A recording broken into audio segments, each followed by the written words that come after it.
শয়তানের ঘিরে ধরাটা আমি নিজে থেকে ফিল করেছি তিন রকম। কয়েকবার ভাই, যখন একটা মানুষ পরিপূর্ণ শয়তানের দাসত্ব করে, গান বাজনা করে, বাদ্যযন্ত্র বাজায়, গাঁজা খায়, মদ খায়, হ্যাঁ, শয়তান ওকে কিছুই বলে না। বিশ্বাস করেন, শয়তানকে কিছু বলে না। ওকে শয়তান খুব একটা, ওকে নিয়ে শয়তানের পেরেশানি নাই খুব একটা।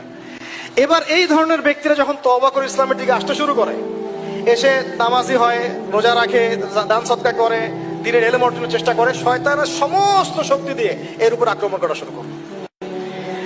আবার এই ব্যক্তি যদি মেহনত করতে করতে করতে করতে আরো বড় মাকামে পৌঁছে যায়, তখন এই ব্যক্তিকে দেখে শয়তান দূরে পালিয়ে যাবে।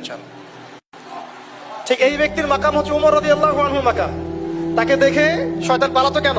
কারণ তিনি এই মুজাহাদা করতে করতে করতে করতে ইমানের এমন বুলন্দ স্তর অর্জন করেছেন যে ওকে দেখলে শয়তান পালিয়ে যাবে।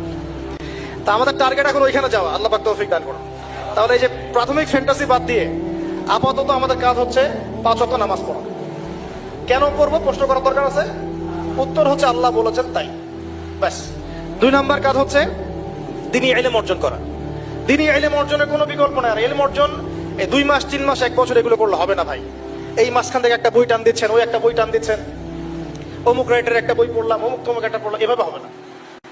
98% যুবক এভাবে পড়াশোনা করে আমাদের জেনারেল শিক্ষিত। 98% যুবক এভাবে পড়াশোনা করে, জেনারেল শিক্ষিত। এই পড়াশোনা